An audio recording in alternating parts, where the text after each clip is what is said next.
Sometimes, the most dangerous mistake a person can make is believing they already know who is standing in front of them. The first flash of blue lights reflected across the rear window, just as the late afternoon sun dipped below the pine trees lining Highway 78 outside Augusta, Georgia. Traffic slowed to its usual crawl, families headed home for dinner, delivery trucks rolled steadily toward the city, and commuters watched another ordinary Tuesday disappear into the warm southern evening. For everyone else, it looked like another routine traffic stop. For Officer Ethan Brooks, it was another chance to remind the public that he was in control. He had worn the badge for nearly 12 years and believed experience had taught him to trust his instincts above everything else. His supervisors admired his confidence, though some quietly questioned how often that confidence blurred into certainty before all the facts were known. Ethan rarely thought about those conversations. As far as he was concerned, hesitation created danger, and authority only worked when people obeyed without question. A dark gray SUV eased onto the shoulder exactly as instructed, its turn signal blinking steadily while dust drifted across the pavement. Inside sat Naomi Carter, a 46-year-old black woman whose calm expression barely changed as she shifted the transmission into park and rested both hands on the steering wheel. Her breathing remained slow and measured, shaped by decades of discipline that had carried her through training grounds, overseas assignments, command briefings, and responsibilities few civilians could imagine. She had spent her entire career learning that composure could prevent panic and patience could save lives. Today had already been long. She had driven more than 100 miles after concluding a confidential meeting at a nearby military installation, hoping to reach home before nightfall. Her phone remained connected to the vehicle, quietly displaying missed calls she planned to return after the stop was over. The folder secured inside her bag contained documents requiring careful handling, but nothing about her appearance suggested importance. She wore simple civilian clothes, comfortable shoes, and no visible sign of rank. To passing drivers, she looked like any other woman delayed on her way home. Ethan stepped from his cruiser, adjusted the camera attached to his uniform, and approached with deliberate confidence. He noticed the driver's steady posture, the quiet interior of the SUV, and the complete absence of panic. Instead of reassuring him, that calmness somehow made him more suspicious. In his mind, people who had nothing to hide usually talked first, apologized quickly, and answered before being asked. Naomi simply waited, eyes forward, exactly as every safety instruction recommended.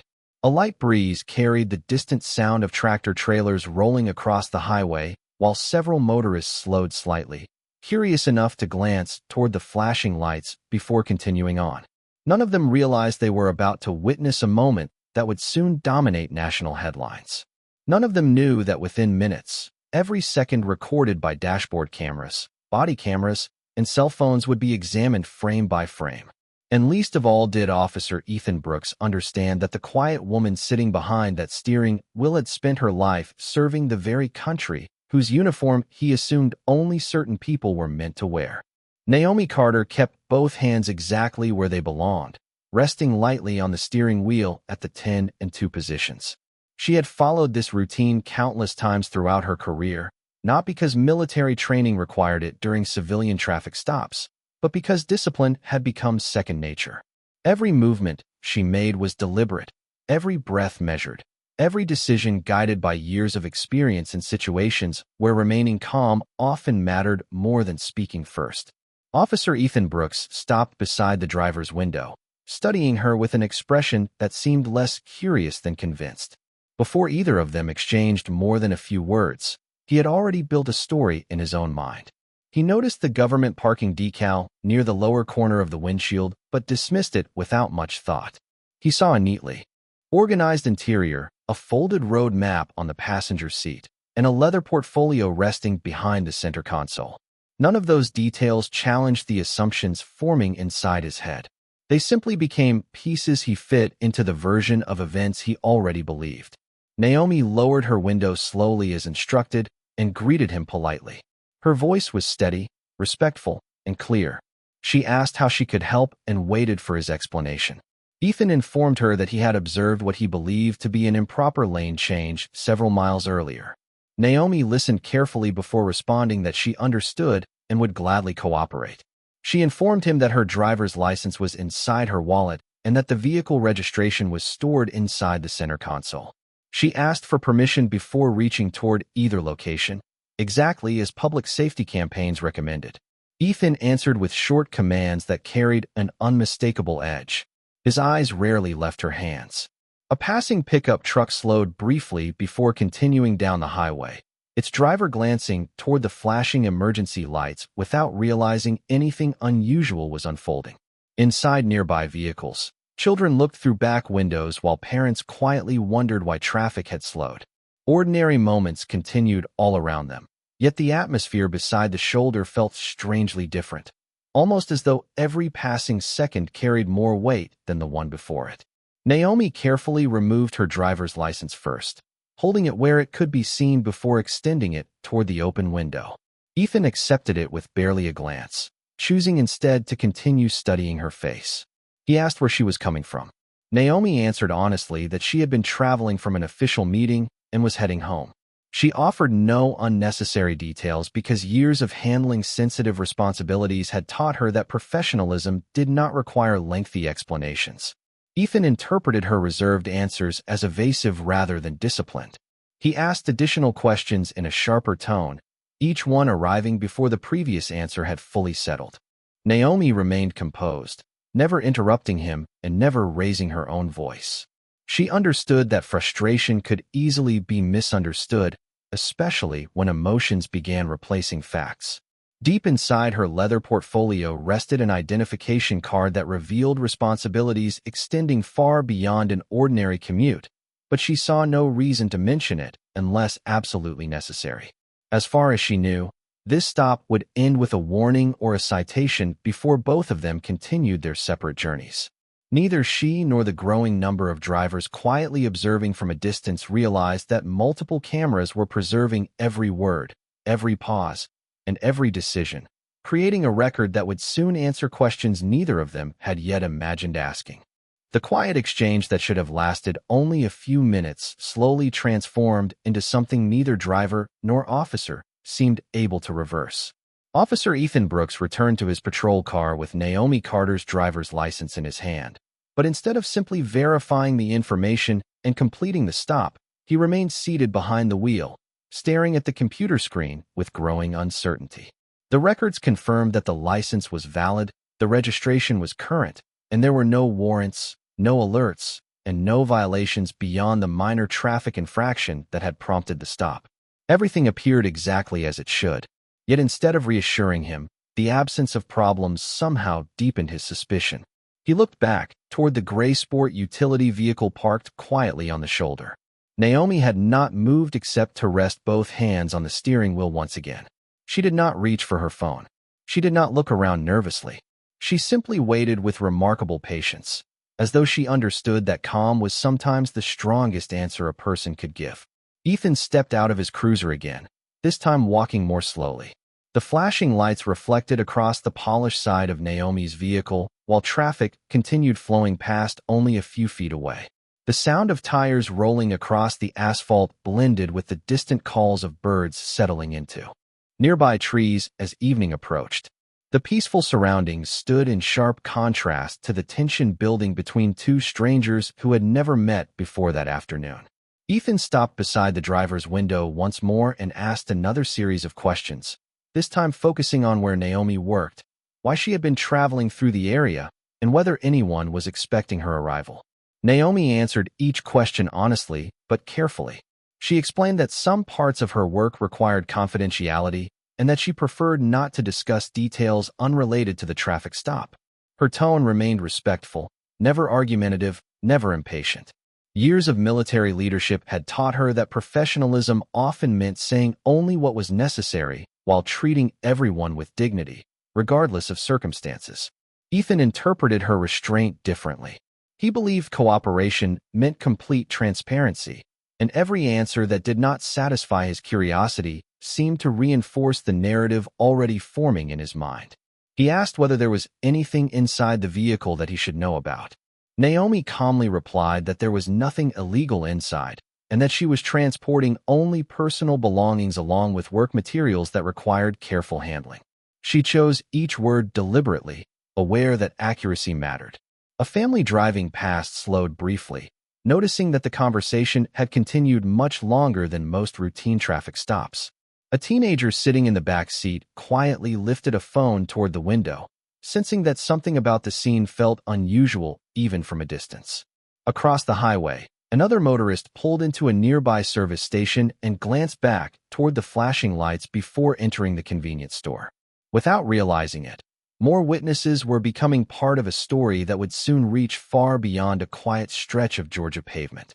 Naomi could sense that the officer's confidence had slowly shifted into determination, as though he had convinced himself that the truth simply had not revealed itself yet. She remained exactly where she was, refusing to match uncertainty with emotion. Hidden inside the leather portfolio beside her seat rested credentials that explained everything about who she was, but she still believed respect flowed both ways and that identity should never have to be proven simply to receive fairness.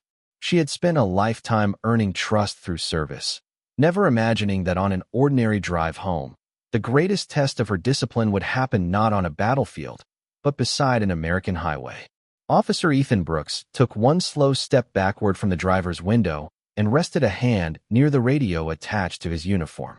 Something about the encounter refused to fit the expectations he had created before he ever spoke to Naomi Carter. Yet instead of questioning those expectations, he questioned her. He asked whether she would be willing to step out of the vehicle so he could continue the conversation outside. Naomi looked directly at him for a brief moment before answering in the same calm voice she had maintained since the stop began. She asked whether there was a specific reason for the request. Her question was respectful, measured, and entirely appropriate, but Ethan heard hesitation where none existed. He replied that he simply wanted to complete the stop safely and expected immediate compliance. Naomi nodded once, acknowledging the instruction. She informed him that she would unfasten her seat belt, open the door slowly, and retrieve nothing unless directed to do so. Every sentence reflected years of disciplined training, the kind that encouraged clear communication in tense situations. As she reached carefully toward the seat belt latch, Ethan's attention fixed on every movement. The atmosphere along the shoulder of the highway grew noticeably heavier. A gentle breeze moved through the tall grass beyond the guardrail while the emergency lights continued casting alternating flashes of blue and red across the pavement. Drivers passing by sensed that the stop had become unusually long. Several slowed as they approached before continuing toward the city, their curious glances lasting only a few seconds. Yet those few seconds would later become important because more than one passing motorist had activated a dashboard camera without realizing it. Naomi slowly opened the driver's door exactly as she had described. She stepped onto the shoulder with steady footing and kept her hands visible. There was no sudden movement, no raised voice, and no sign of hostility.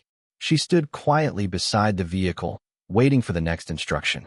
Ethan walked a few steps around the front of the sport utility vehicle, studying both Naomi and the surroundings as though searching for something that had not yet revealed itself. He asked whether anyone else had access to the vehicle. Naomi answered that she was traveling alone. He asked whether she was carrying anything that required special handling. She explained that she had work materials inside a secured portfolio and personal belongings in the rear cargo area. Her answers remained concise, factual, and consistent with everything she had already said. Yet the more consistent her responses became, the more determined Ethan seemed to find an inconsistency. He requested permission to inspect the vehicle.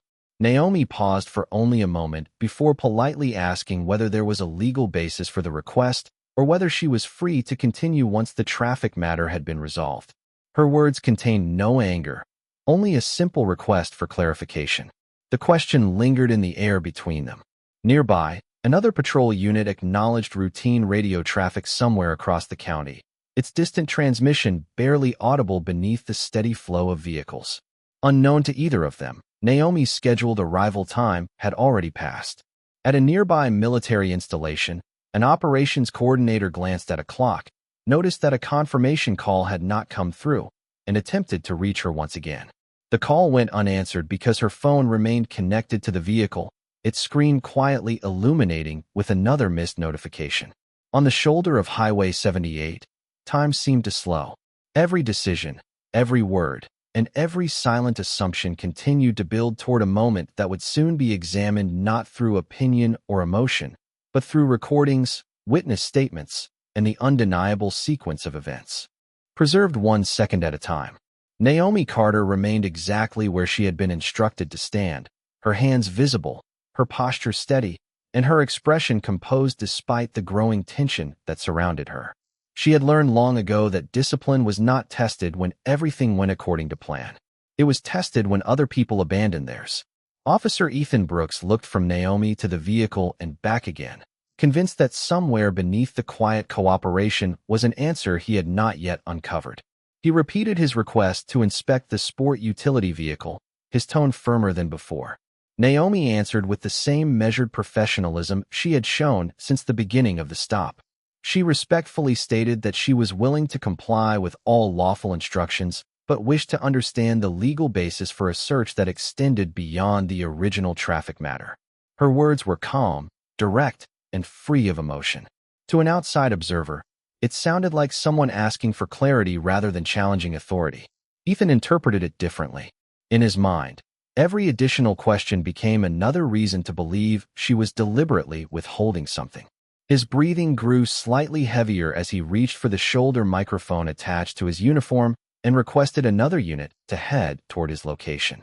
The dispatcher acknowledged the request without urgency, treating it as a routine officer assistance call. A few miles away, another patrol vehicle changed direction and began making its way toward Highway 78. Meanwhile, the quiet roadside had attracted more attention than either of them realized. A retired school principal parked at a nearby scenic turnout after noticing the unusually long stop. A delivery driver slowed enough for the dashboard camera inside his truck to capture several uninterrupted minutes of the encounter before continuing along his route. Across the highway, a young couple filling their vehicle at a gas station could still see the flashing emergency lights reflecting against the evening sky. None of them knew each other, yet each would soon become an independent witness to the same sequence of events.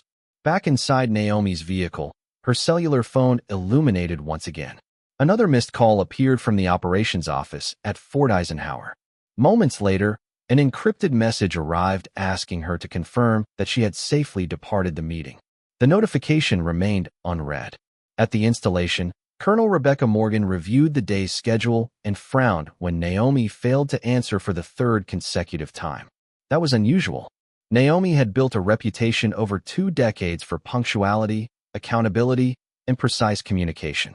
If she was late, there was always a reason. Rebecca instructed a staff officer to verify Naomi's last reported route, assuming there had been a simple delay caused by traffic.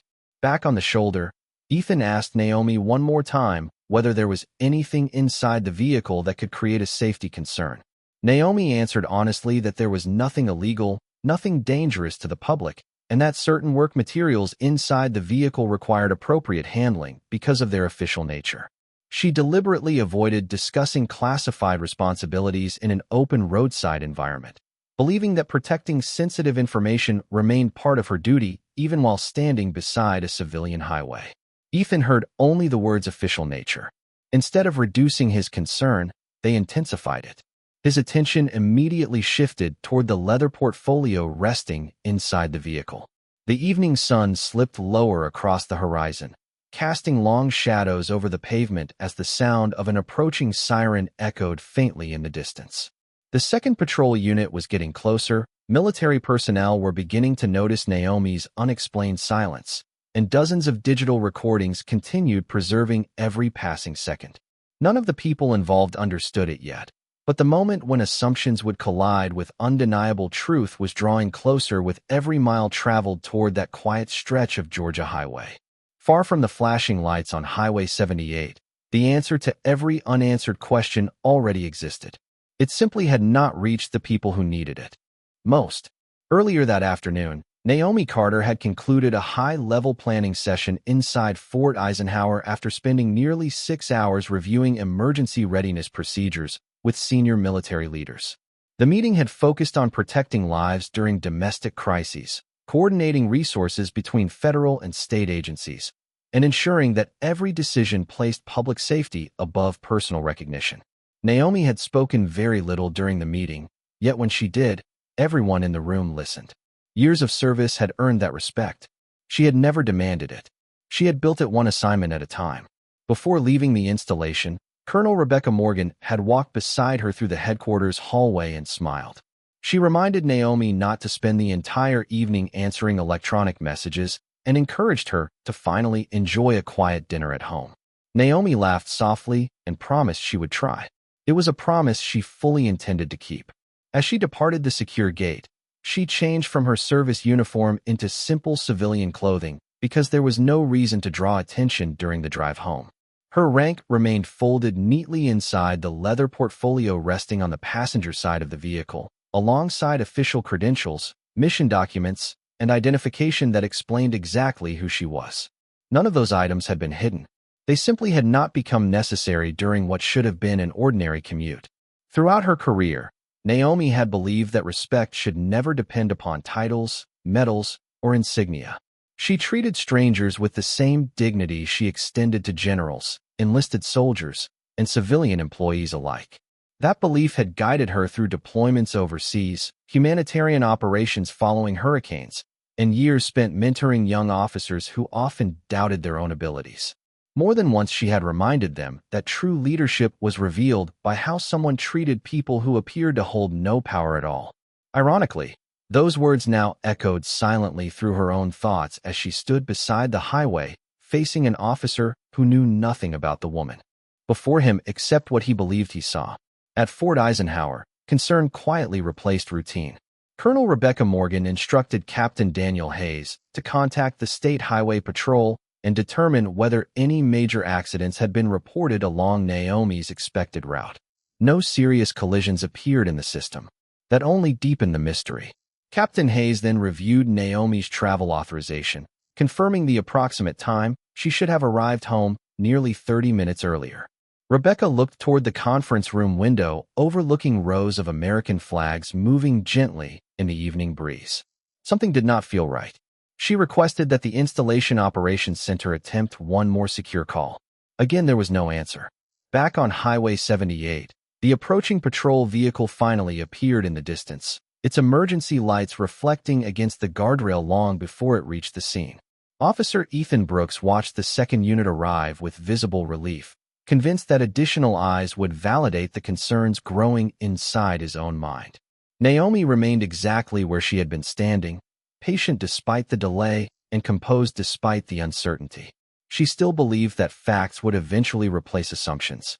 She had no idea that her colleagues were already searching for her, while everyone else at the roadside remained only moments away from discovering that the quiet woman they had mistaken for ordinary carried responsibilities that reached far beyond anything they had imagined. The second patrol vehicle rolled onto the shoulder and came to a smooth stop behind Officer Ethan Brooks's cruiser. Deputy Sarah Mitchell stepped out, taking in the scene with a quick, practiced glance. She noticed something that immediately caught her attention. The driver had remained calm for an unusually long encounter. There were no raised voices, no frantic movements, and no signs that anyone had tried to escalate the situation. Naomi Carter stood exactly where she had been instructed, her hands visible, her posture relaxed but disciplined, her eyes focused on the officers without hostility. Sarah quietly asked Ethan for an update.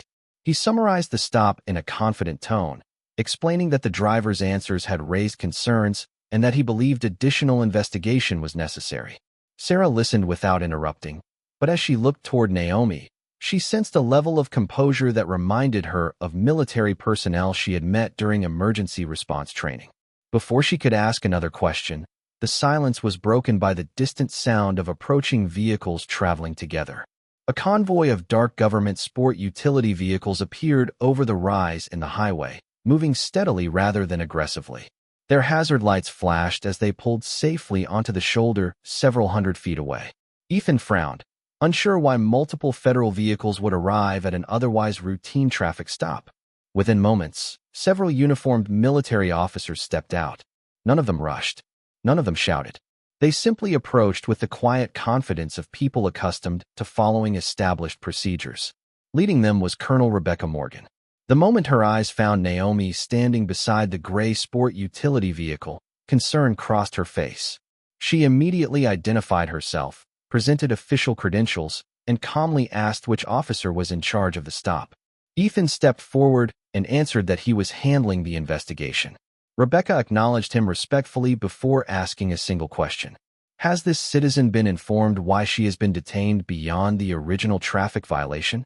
Ethan hesitated for the first time since the encounter began. Rebecca then requested permission for Naomi to identify herself fully. Ethan nodded. Naomi slowly turned toward her vehicle and, after receiving clear permission, carefully retrieved the leather portfolio that had remained untouched throughout the entire encounter.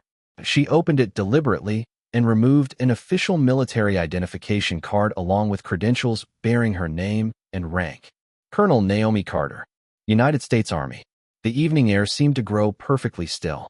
Sarah Mitchell looked from the identification to Naomi and immediately understood why every movement, every word, and every response had reflected such extraordinary discipline.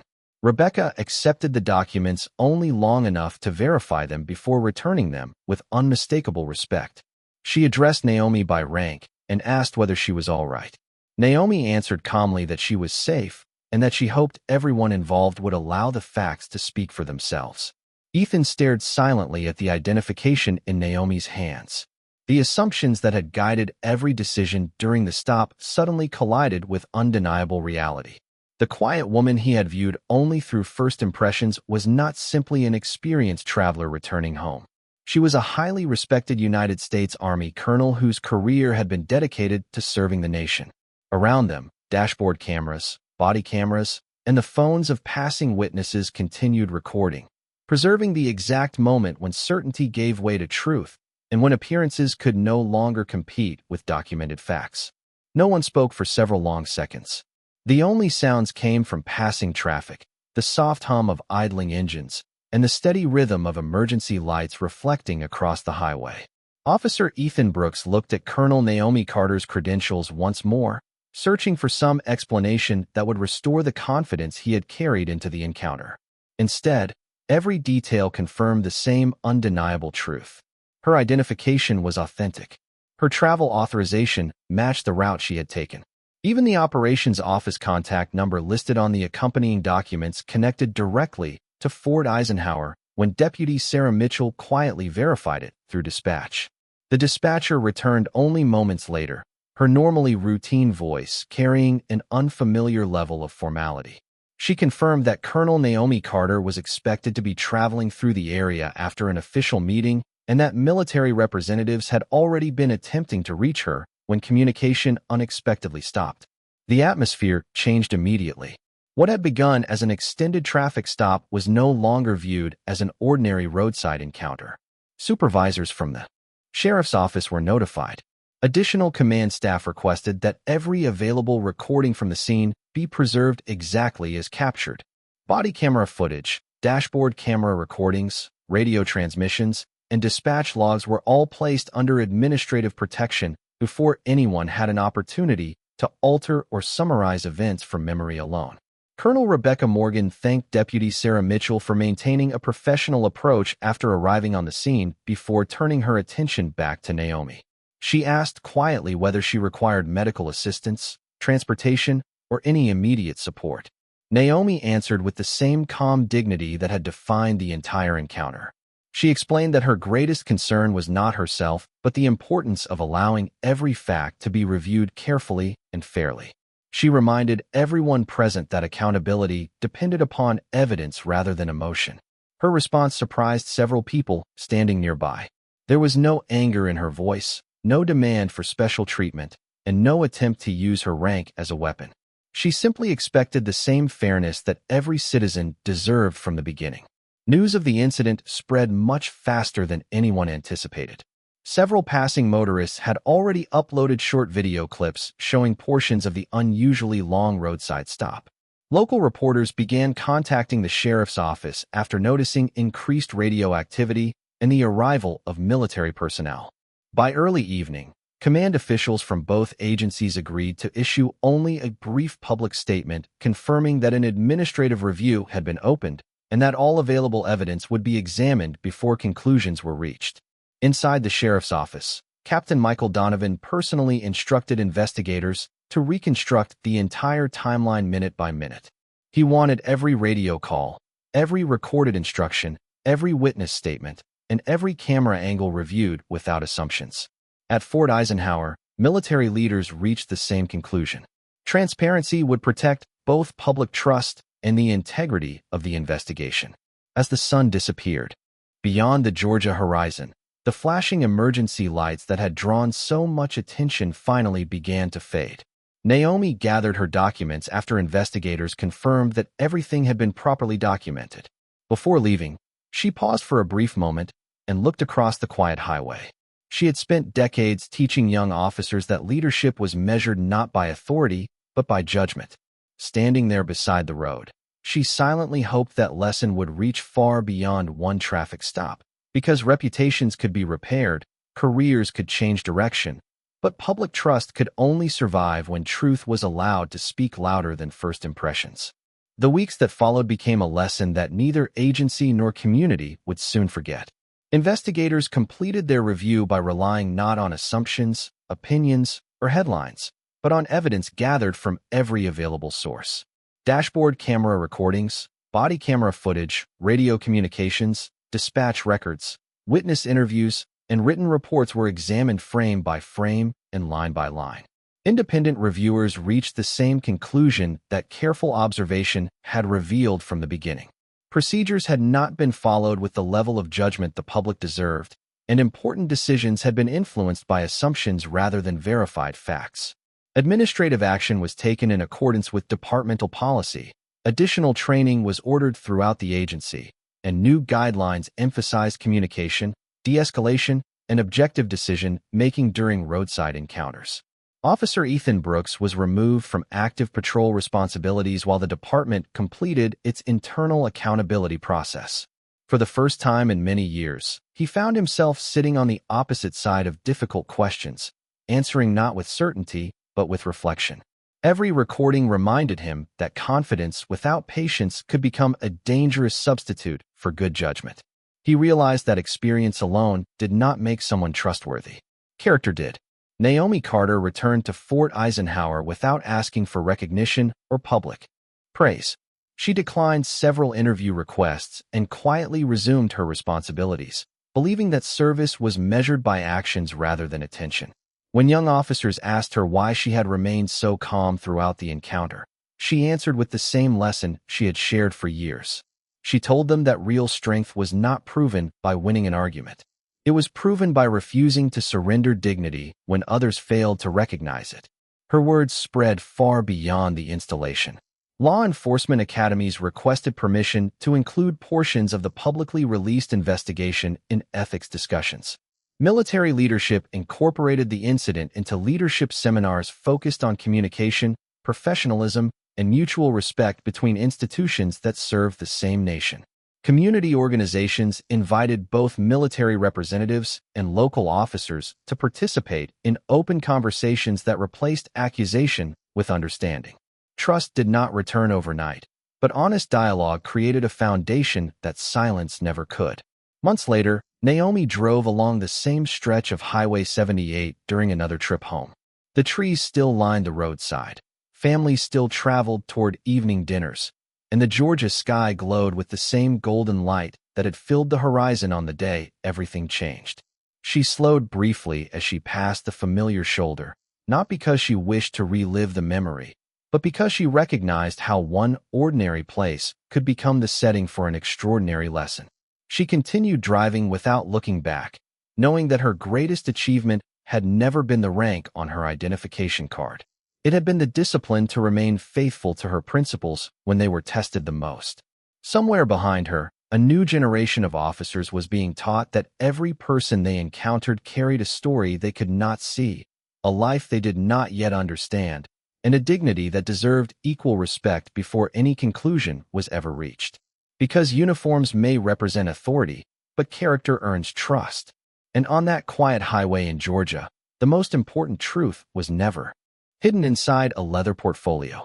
It was revealed in the simple reminder that justice begins the moment we choose to see the person before we judge the appearance.